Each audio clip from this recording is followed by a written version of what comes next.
want the parents to feel like they're walking into the Mayo Clinic. So your job, Mr. Right. Designer, is Mayo Clinic meets Chuck E. Cheese. Because I understand your problem, you're going to buy into my solution because I get it. I understand why you're here. And if you do that and you do it in a great customer service environment with great technology and a great staff, you'll win. I mean, you will be that. Talk about dare to be different. That's just not done in a lot of offices. Thank you for visiting the Dare to Be Different podcast. Today, as my guest, I have Dr. Gary Gerber. Without Gary, I wouldn't be where I am today. He was one of the greatest influencers in my life. So when I developed this Dare to Be Different podcast, he came to mind. So without further ado, Gary, thanks so much for joining the podcast. Nick, thanks for the intro.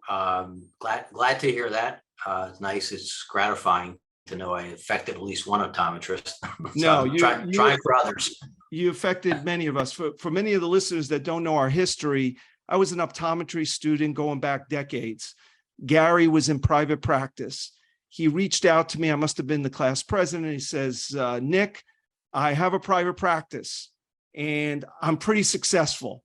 And I want to talk to your classmates about what we did to be successful. And I remember I said, okay, I invited him over. I told all my classmates, swear to goodness, only 5 people showed up. I was one of them. It was a late, cold night. And your speech that day, the slides of your office gave me a vision that really has stuck with me 30, 35 years later. So why don't we start there? Tell me a little bit about, I don't know if the listeners know, you were actually in private practice, and tell me what drove you to private practice. Yeah, I was in private practice for about 22 years in northern New Jersey, which I know you know where it is. For those who don't know where my practice was, it was arguably, it probably still is, one of the worst places to be an independent OD. When we opened up the practice, there were, from memory, about 7 or 8 superstores within 6 miles. Now I'm not exaggerating, it's probably 20. And our office was, and still is, I sold my half to my partner about 18 years ago. But it's on the 3rd floor of a building with no elevator, no parking, and no sign. So that's amazing. Talk about making every possible mistake. I think that's why I only had 5 people show up, because they said, hey, how smart can this guy be? Look where he opened up. But well, certainly I benefited from it. Is that practice still existing right now? Yeah, as far as I know. I mean, I live in San Diego now. I left you to take care of New Jersey. I'm in sunny San Diego, living 2 blocks from the beach and loving it. And as far as the practice is open and thriving, I'd be surprised if it's not. Left in good hands with my former partner, so I'm sure he's doing just great. So to start then, what drove you to private practice? Was it right out of school? Did you work and then you guys decided to open up this private practice? Did you open up cold? Yeah, so I worked for about 6 months for a corporate practice. And I realized very quickly that I'm essentially unemployable. Wow. And I just didn't do well having a optician who had, about 3 days of experience. And me being out of school, I had like 4 days, so I was much smarter than him. I didn't do well with him telling me to sell more glasses. So I think I lasted there about 2 weeks. I got a corporate job in Jersey. I just didn't do well with having a boss. I just wanted to do my own thing. I just had a lot of creative ideas, and I was looking at other industries, and I'm thinking, why doesn't an optometrist do what they do in this restaurant, or why don't they do what they do in this retail store? And I said, right. Yeah, it seems like such an opportunity. So we did open up cold, and the location that we had, is terrible as it was, North Jersey real estate, even back in the early 80s, was as crazy as it is now. There's just no property available. It just doesn't exist. So we found the spot, we took it, made a lot of mistakes when we opened up, kind of learned by the seat of my pants. Once we finally started to turn the corner, I really became a kind of student of entrepreneurialism, started reading a lot of books. Right. A lot of patients who helped me. I had a guy who owned a car dealership. I had a lot of patients in a restaurant business, helped me, hospitality industry, took some courses, took a Disney course, took a Ritz-Carlton course, took a Nordstrom's course, and really to start learning a lot about what is it going to take to cut through the clutter of all the corporate practices in North Jersey. And, we back then, we took some pretty significant risks. I know you talk about dare to be different. That's right. We were like not even in the same time zone with some of the things that we were doing.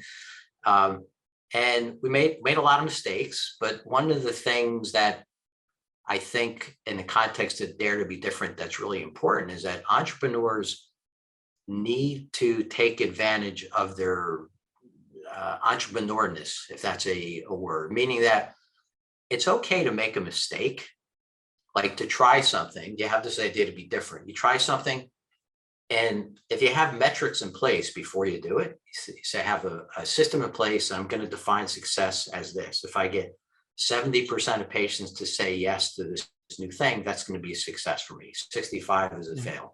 So if you have that in place, and let's say it's 40%, well, I guess it was a bad idea. Just go do something else. I mean, it doesn't blow up your practice if you miss a couple things. So luckily, I always had that gene in me. Like, it's okay to make a mistake as long as you learn from it and move on quickly, and don't get stuck. And I think that really helped us because we made a lot of mistakes, but we corrected them quickly. We got analytical about the mistakes, and we just kept expanding like crazy. And we were super busy, and like I said, arguably one of the most competitive markets for eye care on the planet. It's just crazy in North Jersey. That all this kind of superstore concept with having a doctor, edging, and surfacing all under one roof. That started 6 miles from my office. The first guy who did it was right by us, and then he opened up 4 more, and we were right in the thick of it. So I really don't think I could have picked a worse place to open cold. I don't think it existed.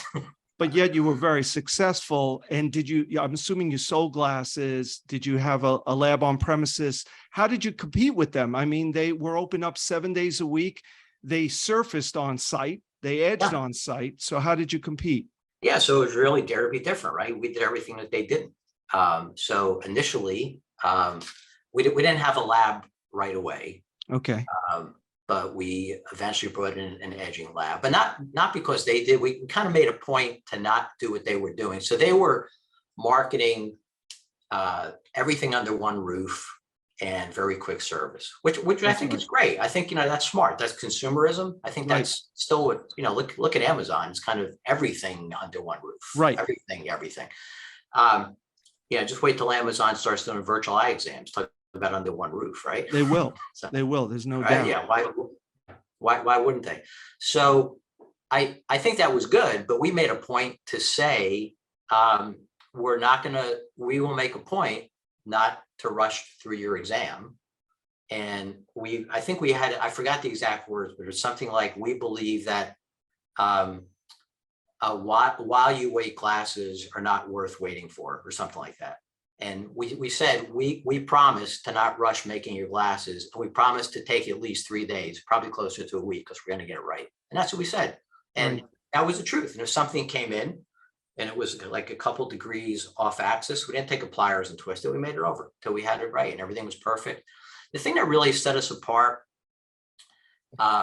was, I think there's a perception that if you go to any big box retailer, whether it's deserved or not, is that the service will not be as good and the prices are going to be lower than if you go to an independent. Right. So I thought, if the patient thinks that the service is going to be less, if the patient expects that our service is going to be better and their prices are going to be higher, if I can deliver on both of those at the same time, then I'm going to win. And if I'm going to do it, then I'm going to make my prices a lot higher, because if they already expect that it's going to be more expensive coming in, then it'd be stupid to give it away. So back then there was, and I don't know what's going on now at the practice, but we didn't take any insurance at all, zero, nothing, including Medicare. We just didn't do it. My concept was, if I'm going to treat you like royalty, you got to pay for that. Not to be a snob, but I want to have great people working for me. I'm going to pay them a lot of money, which we did. Right. A lot of my success, my partner's success was we hired great people. We trained them. They were excellent. I think in a lot of practices still, the patients spend more time with the staff than they do with the doctors. So you got to make sure that your front line is just like really on their game.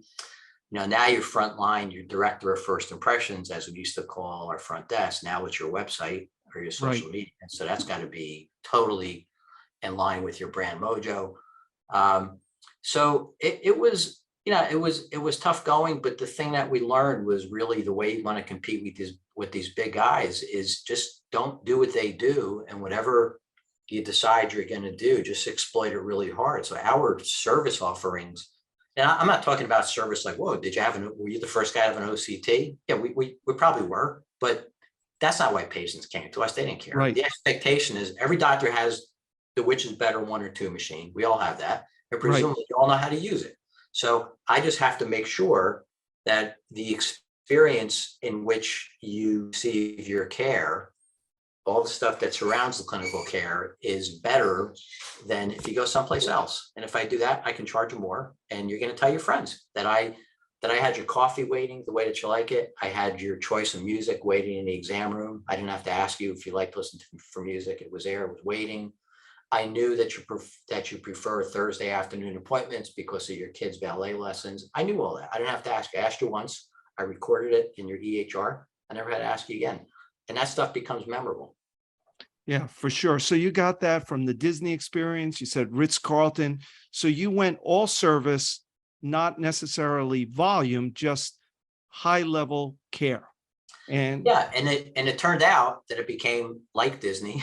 It became a high volume practice. We saw a ton of patients who were like willing to pay for that. But the thing is, you see a ton of patients. You tell somebody they got a 4 o'clock appointment, you better see them at 4 o'clock if you're going to charge them a lot of money. Not at 4:30. I mean, 4 or 5, you probably get away with. But you better see them on time. You better get them out on time. There's a fallacy that patients want to spend all this time with the doctor. That's just wrong. Well, all you need to do is just ask your patients anonymously. I ideally, and it kind of gets into telehealth and online care. Ideally, if a patient can get the same experience by never coming into your office, they would do it in a heartbeat. I think any of us would do it. I mean, who wants to drive to a doctor's office, wait like 2 or 3 times, wait when you first check in, wait after you have your pre-test, wait for an optician to buy glasses. Like, who wants to do that? Do it on your own time. Right now we can't because the clinical care is not where it needs to be. It's not on par with an office visit for the entire visit, with a couple things it could be. But patients really don't care as long as they get what they want. You address their chief complaint, you showed that you care, and your value equation, the quality divided by cost, was what they expected. If they paid a lot, they better get a lot. And the number of minutes with the doctor, I still laugh when doctors, my patients like me because I spend a lot of time with them. No, they like you because you delivered what you said you were going to deliver. It's got nothing with the number of minutes. That's ridiculous. Yeah. And I remember you were always very generous with your time with me. You invited me over. There's a few things. Your unique selling proposition or your ad was something like, we use our ears to examine your eyes. And that always stuck with me decades later because it says a lot in that little phrase. And and one of the things that we did, Nick, with a lot of these phrases we came up with, we hired professional marketing guys to help us. I had no idea.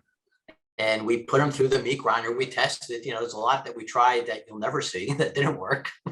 Right.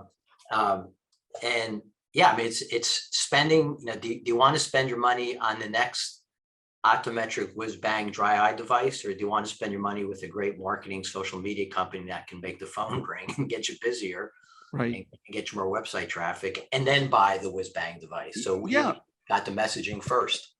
But I have to tell you, I remember being in an exam room with you. That's how generous you were. And I remember you saying to me afterwards, it wasn't a long exam, but you said they just want to talk with you. They just want to be heard. So it doesn't have to be the quantity, but it's the quality. How's like when we met, you said, Nick, how are your kids? How are things at the office? It's small talk, but it's important to the listener and to the patient. no question about it. And look, with all the technology, we went high tech pretty fast, because once You did. we got past all the mistakes, we started making money. We put it back into the practice. So to show you how long I was doing this, we had a video slit lamp, but at the time it was a Sony Betamax, right? My God. Right. But we were doing it back then. So we found a Betamax adapter for a slit lamp.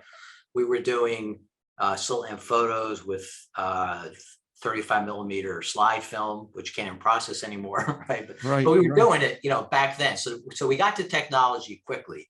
But it was to my earlier point, and the patients love the technology, that's true, but they really like that they came in with chief complaint X. We listened to it, really understood why they were there. Right. We really understood, and we fixed the chief complaint. The fact that we're able to do it quickly, expeditiously, with a really high-tech experience was really kind of secondary. And the reason we were able to see a lot of patients with the technology is we followed an ophthalmology model back then with our great technicians and our great staff, where they essentially did everything except make the final call, the final diagnosis. Right. We did that, but they collected all the data for us. All we had to do was analyze it. And when all that data is collected for you, it's even easier now. Unless you have some crazy outlier patients, I would challenge any doctor here. I could put up a list of findings up on the screen, and I would guess in 30 to 45 seconds, they can articulate a treatment plan. So why does it have to take 20 minutes? Right. It just doesn't. If everything's collected for you, as long as you listen to the patients, you're genuinely like that golden minute when they're talking and you're listening, you got to really shut off everything else. The fact that the air conditioner doesn't work in room 3 and the engineer's coming back for a 16th redo, you got to shut all that off. You got to pay attention to that patient. You got to look them in the eyes. You got to listen to them, and you got to formulate your treatment quickly, effectively, and articulate it right back in their face, not in the North Jersey in your face kind of way, right, but in a way that shows I really understand what your problem is. And because I understand your problem, you're going to buy into my solution because I get it. I understand why you're here.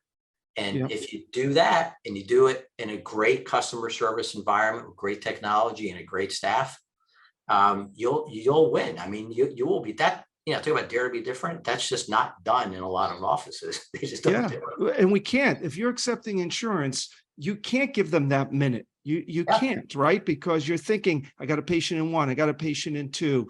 I got, I'm an hour behind. And even that minute, you can't give them, and you're self-sabotaging yourself without realizing it because you're working on busy, but not giving them that golden minute like you refer to. Yep. So let's forward towards when we met, and actually very few people know this. You actually introduced me to orthokeratology. You said, Nick, you probably don't even remember this. I did a focus group, and I don't even know what a focus group is. And I got a bunch of parents, and I said, this is a technique that's available. And, basically you were asking questions. What should we call it? We were thinking of this and that, and you were researching it. And I'm sure you were asking, what would you pay for this? What is it worth to you? This is before myopia management came about. Yep. And I was listening to you and just in awe that you took this scientific approach to something that really was very rudimentary at the time. Yeah, I forgot that I told you that, but I remember doing it because I remember doing the focus group with the parents. I remember the outcome. Yeah. And we approached a lot of things like that. You want to go in and you want to stack the deck in your favor that you're going to succeed. And if you turn the clock back, so this would have been long time 80s, ago, early 90s. That's right, mid-90s. One of the first, it had to be one of the earliest reverse geometry lenses. That's correct.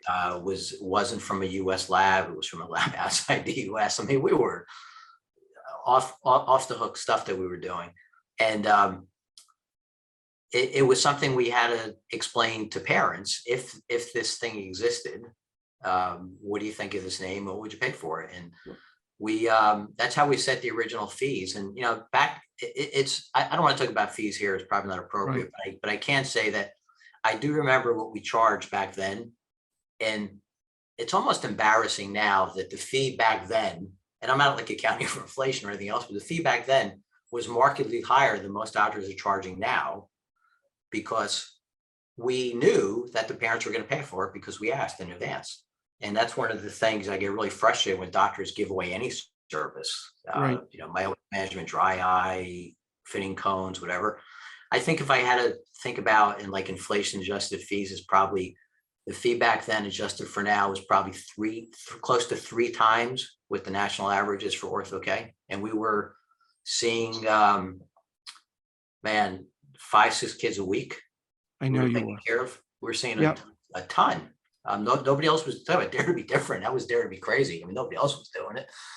Right. But what you taught me was when you decided to run with it, you ran with it. You didn't dabble, right? Right.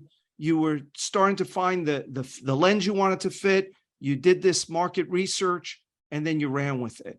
And that's what motivated our office to start looking into this and fitting my own kids and starting to kind of follow your lead at the time.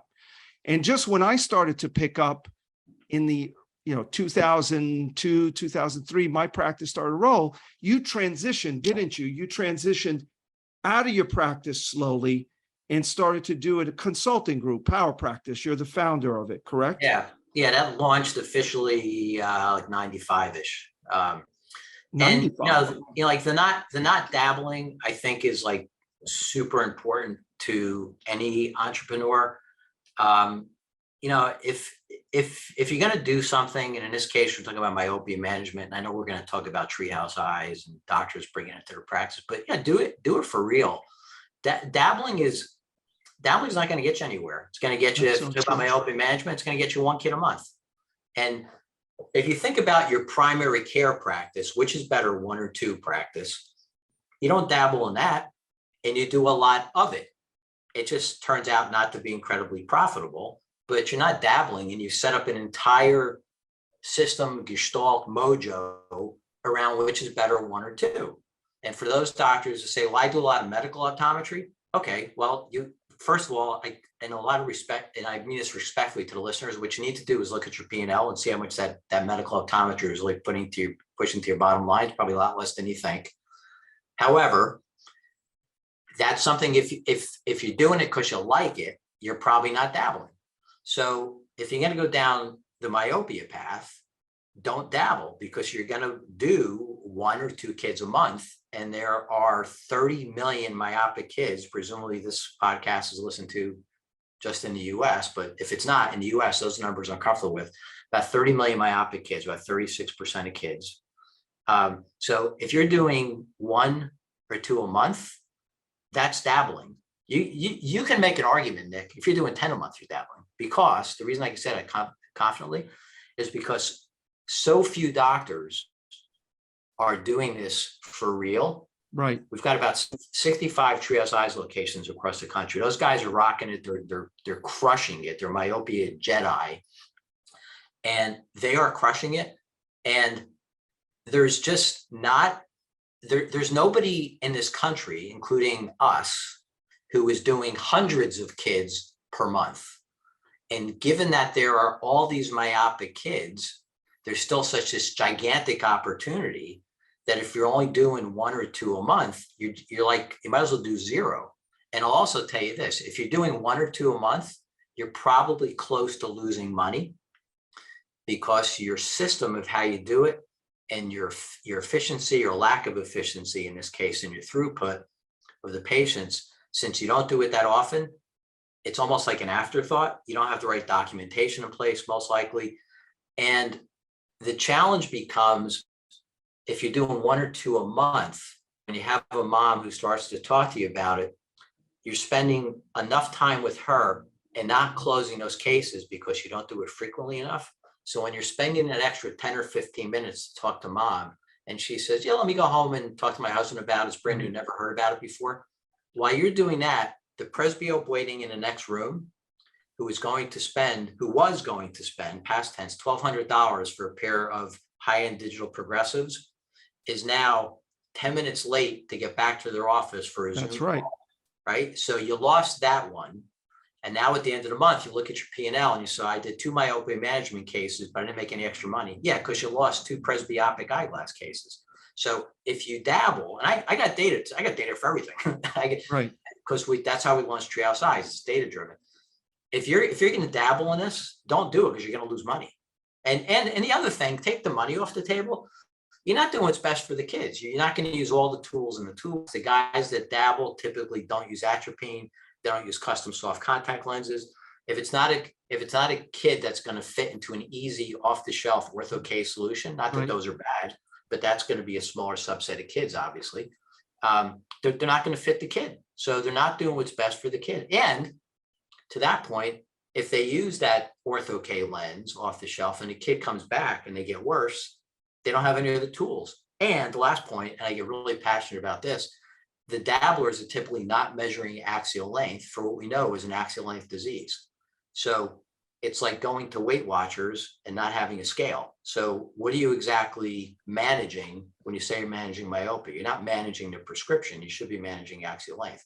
If you dabble, you'll never make enough money to make it affordable to buy a high quality optical biometer. Even though they're dropping in price like crazy, you still got to pay for it. Still got to pay for it. You still got to understand what it means. So you're right. I always say you can do anything, but you can't do everything. And unfortunately, we've been trained that we should be multidisciplinary. We should do dry eye. We should do glasses. We should do medical optometry. We should do maybe nutraceuticals. We should do fixation disparity or a neurolens, all these things. But what they end up doing is just frustrating ourselves. And talk about inflation, the medical reimbursements, at least when I could, from an outside in, because I don't accept them, have gone down. I haven't heard of anything going down in the past 2 years except our reimbursements for people that accept them. Yeah, no question about it. I mean, I agree, you know, like with any discipline, you can't do everything. Look, I'm a musician, I'm a keyboard player. Right. I listen to all kinds of music. I was classically trained and I play in an 80s rock band because that's what I do. Like that's where my brain goes. And if you said, can I play classical music? Yeah, I can dabble in it. And I can sit down and I can figure it out. I'm not really good at 80s rock. Yeah, that's what I do. And you can use that for anything. Use it for sports. I mean, you're a jock, right? I mean, you can use it for anything. You can't be good at every single sport. I mean, Tiger Woods is a great golfer. He's probably an okay, like baseball tennis player. Yeah, plays tennis, or not only that, within sports, within the same sports, right? You play one position or one instrument. So we got off track a little bit. So mid-90s, you open up Power Practice. What was the impetus for you to start opening up a consulting business?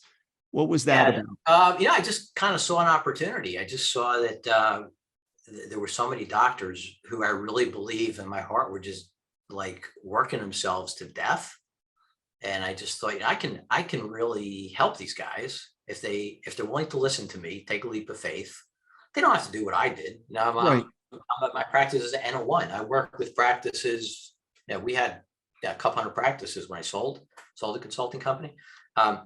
We have inner city practices that take Medicaid. We have rural practices. We have New York City practices. We're all over the country. So they don't have to use our model, but just the concept of how to be a smart entrepreneur, how to be a leader, how to communicate with your staff, all the things that we struggle with. For those practices that do a lot of medical billing, we had a billing and coding specialist to make sure to leave money on the table, all that sort of stuff.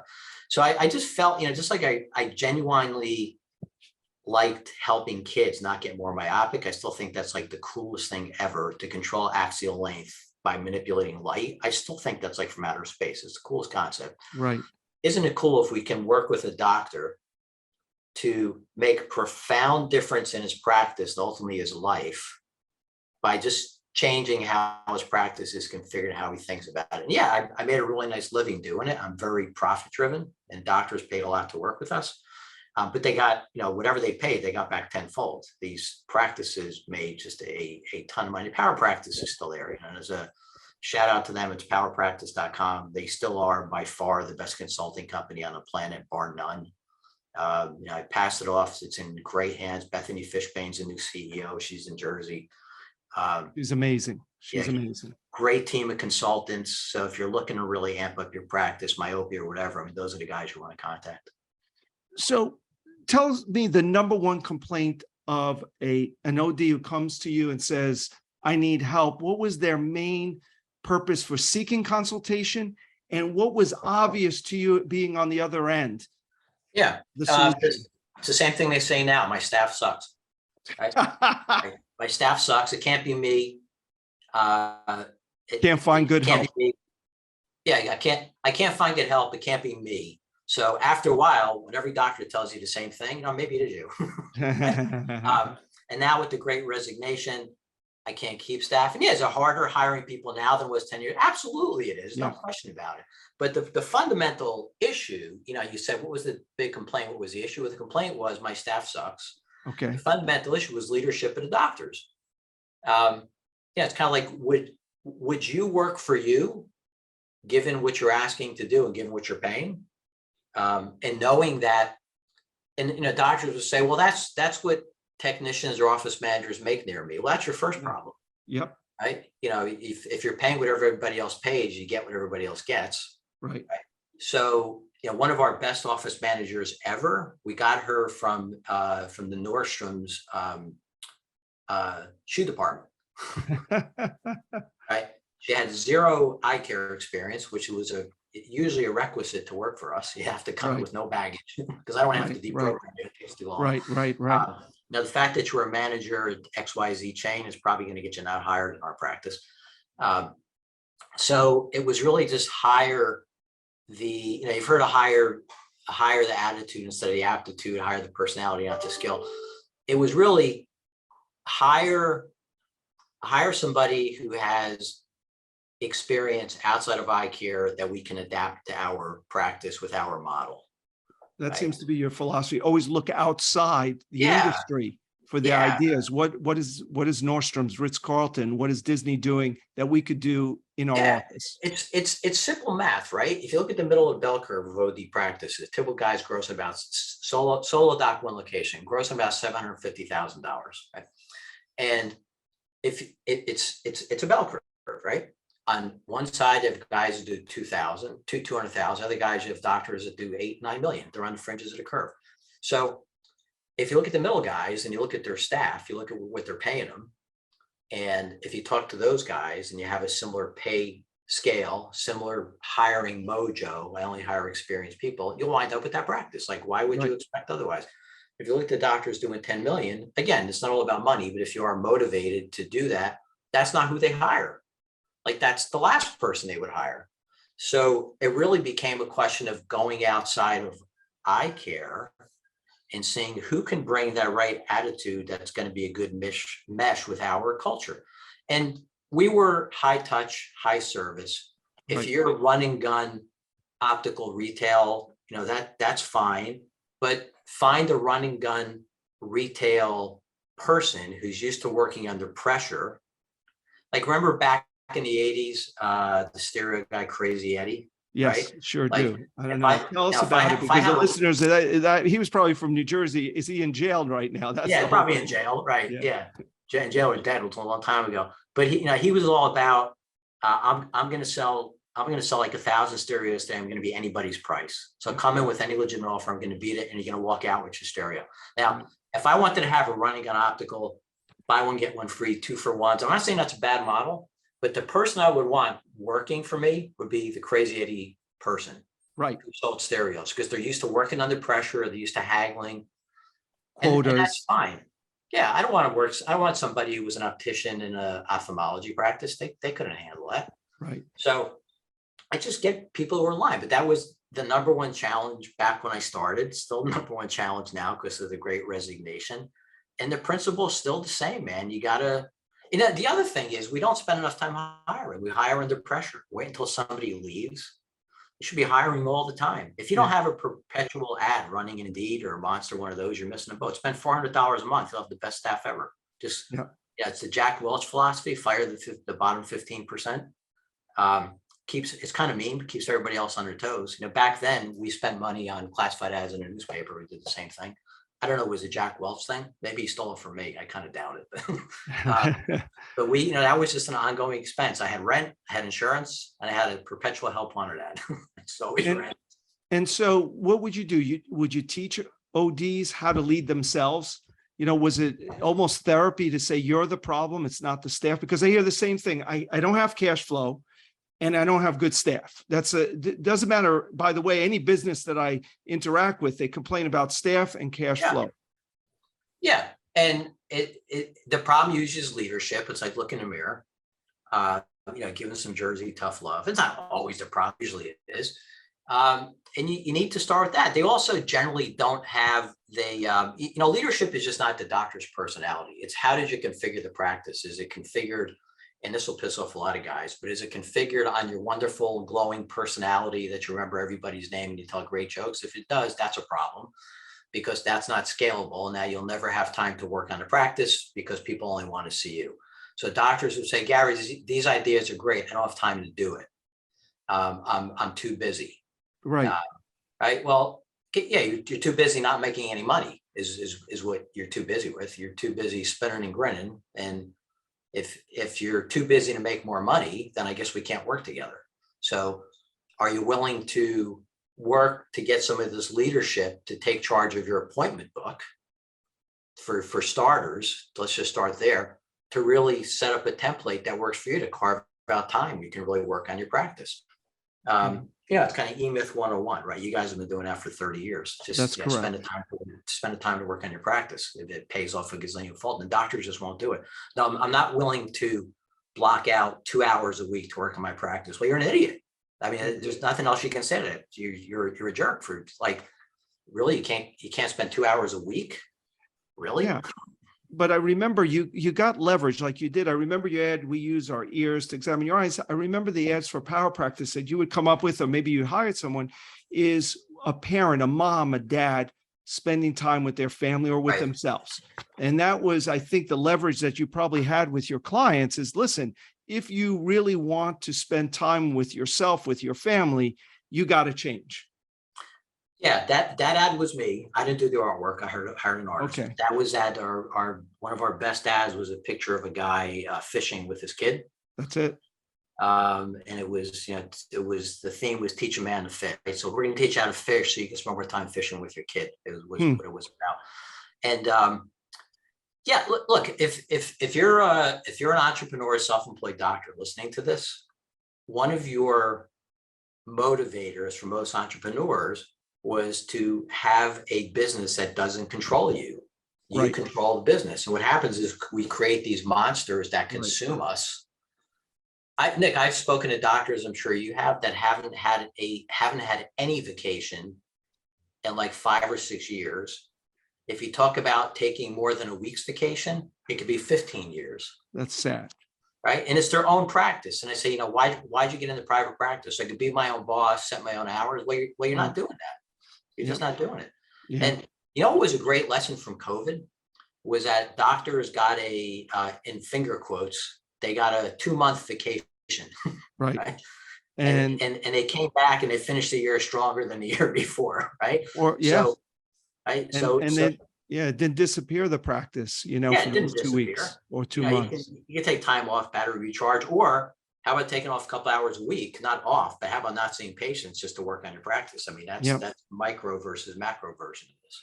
And clearly that was successful for you. So let's keep going. I remember getting an email from you and saying, Nick, because at that time I was a one-trick pony. I don't know, people were making fun of me, but all through 2001, all the way up to the end of that decade, I was just doing cornea reshaping. You reached out, you said, Nick, is this for real?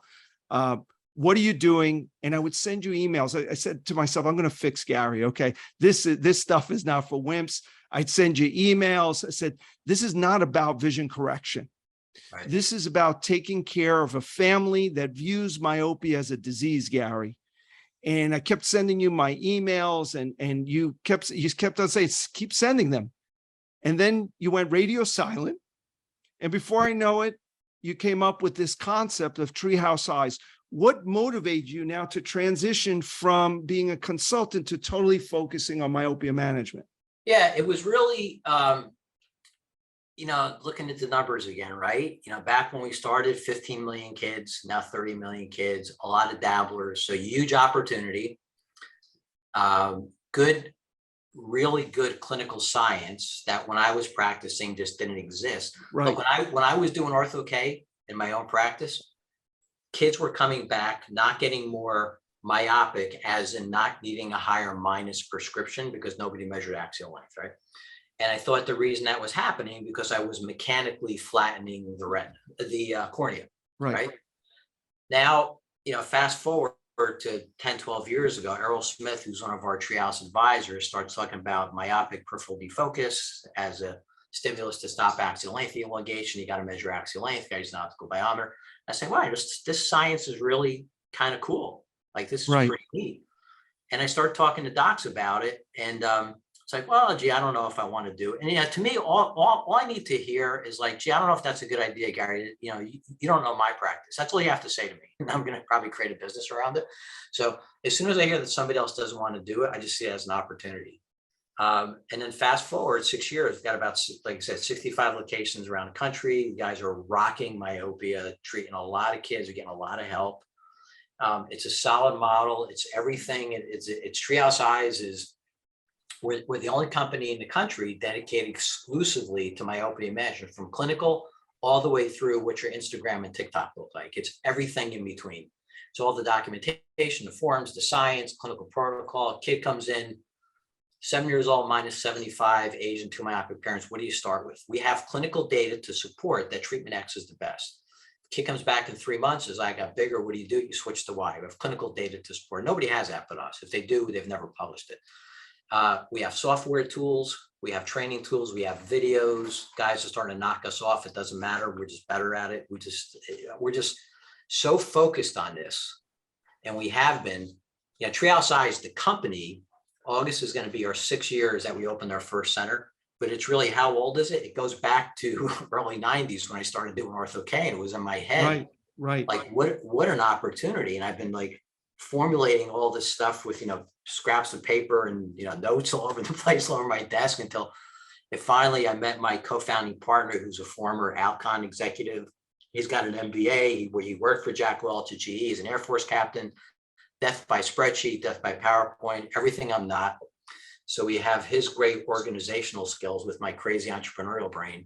And that's how we created the company.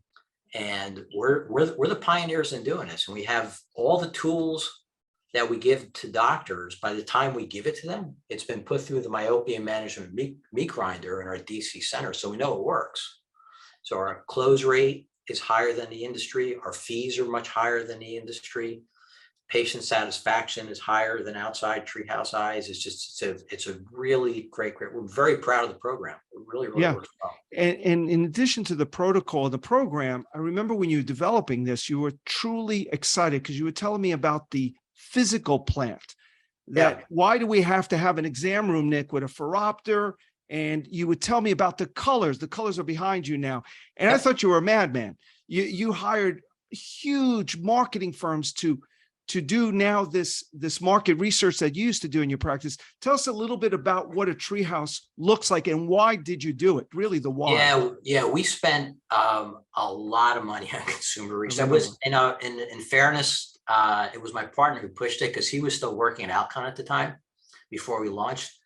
And he said, look, if I'm gonna do this, I want to go into this knowing it's going to work. So we're going to hire guys who used to work at Alcon, and these are, super expensive guys to do the consumer research. Everything from what do we call the procedure, the look and feel of the centers.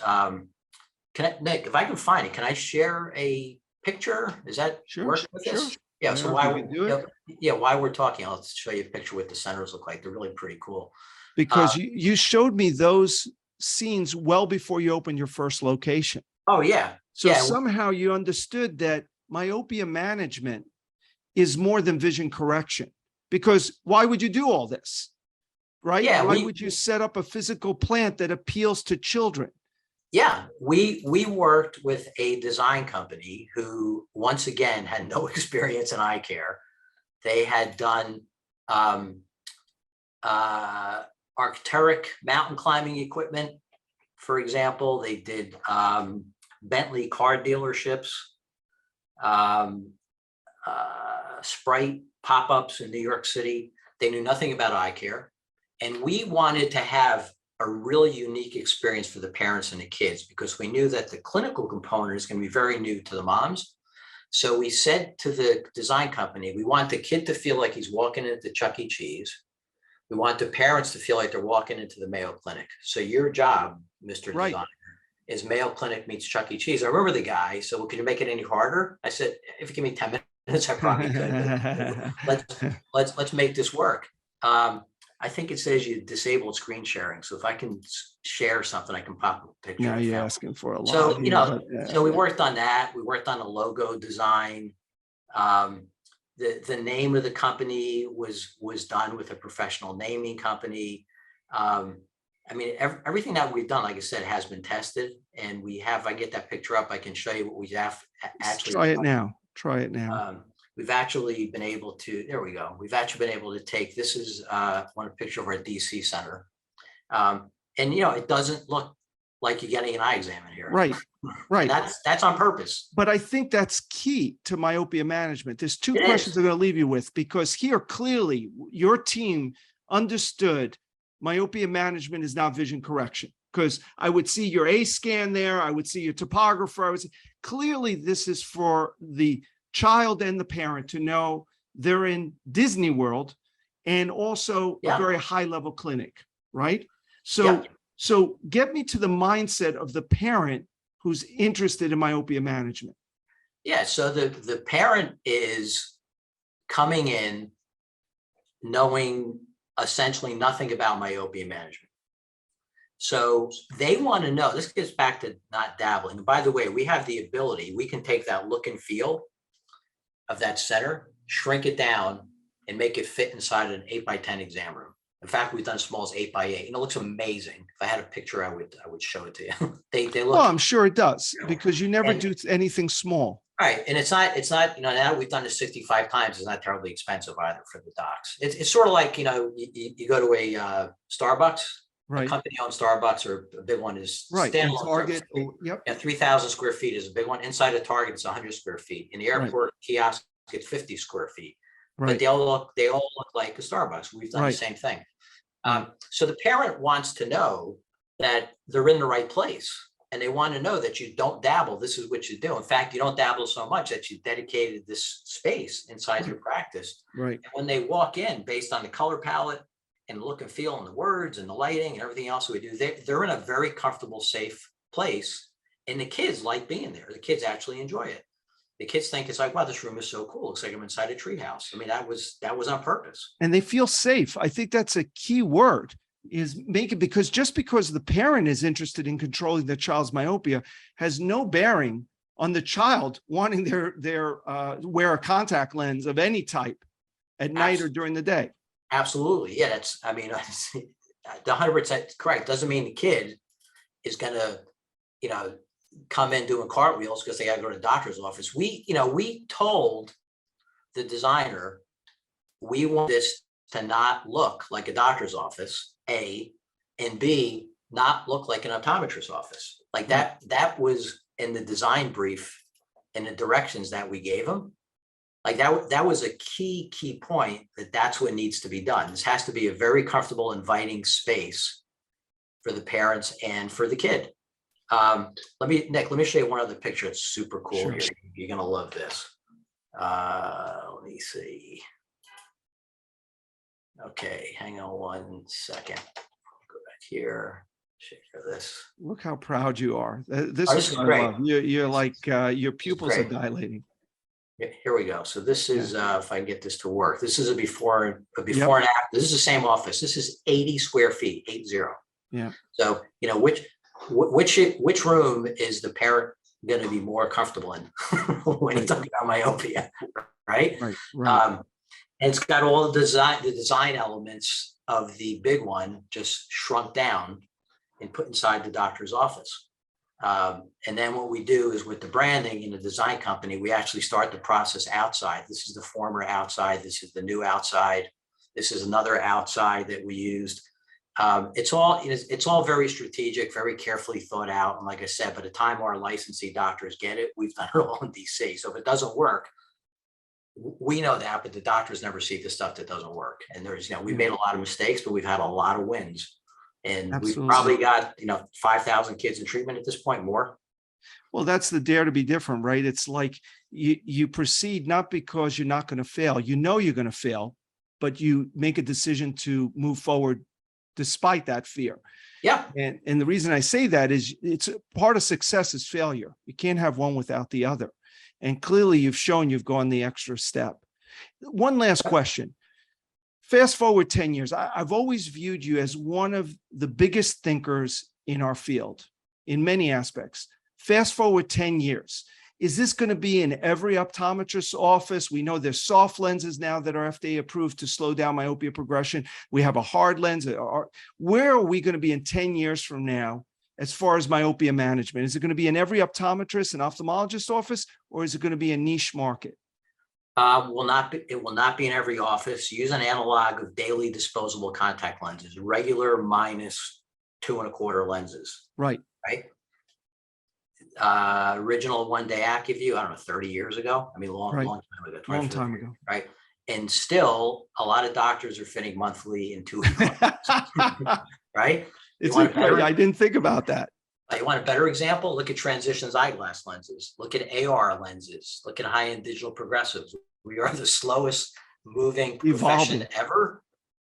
Yeah. So right now, I would guess, based on the data, well, it's kind of more than a guess, but I can't tell you what numbers came from. About 3% of doctors in the US do full scope, full-blown myopia management for real. Okay. 3%. Okay. In 10 years, what's it going to be? 10%, 12%. And the rest of the guys are going to have. Now that means my daughter agrees with me. Yes. So I hope for all these gazillions of myopic kids that I'm wrong. And it's not, look, if we have 65 locations now, if I had 600, I still couldn't treat all the kids. There's too many. Is that, yeah. We can't see 1,000 kids a month, and it's 30 million today, right? Tomorrow it's going to be 30 million plus. Yeah. So it's not going away. I have to tell you, you're overly optimistic. I don't think 3% of eye professionals throughout the country are doing it seriously. And I think 10% in 10 years is overly optimistic. That would be great. Certainly the demand is there. Our obligation as eye care providers are there. But somehow, like you said, we don't evolve. We don't understand that myopia management is more than just correcting vision. And you saw that with the logo behind you, with the exam room, things like that. Yep. So Gary, I want to thank you. And I also want to say something on record. Barry and I owe you a great amount of respect and appreciation. Without you, we would never have touched the level of success that we achieved in our over 30 years of practice. You were always very generous with your time. You were very generous with your ingenuity and all the ideas you've come up with. So it really was an honor to have you on today. I just wanted to thank you and put it on record. Yeah, thanks, man. My pleasure. It means a lot to hear it. Some regards to Barry. Quick Treehouse Eyes commercial if you're listening. GrowMyMyopiaPractice.com. That's where you can learn about working with us. GrowMyMyopiaPractice.com. Yep, go there. Spend some time on the website. You'll see a little button on the top right that says Learn More. And we'll contact you if you're a good fit and we have space in your market because we do have exclusivity. We'll contact you. We'll contact you either way. If there's no space, we'll just tell you you're on a list. But we're expanding rapidly across the country. So if you want to get in front of this and be with the A-team and the pioneers and not be a dabbler and really make a big difference for your practice and for these kids in your community, then we're the guys you want to work with. I think it's a pleasure. Heartfelt back at you guys, regards to Barry. And this was fun, man. Thanks for inviting me. Thank you. It was the privilege was all mine. Until next time, thank you for joining the Dare to Be Different podcast. Thank you and have a great night.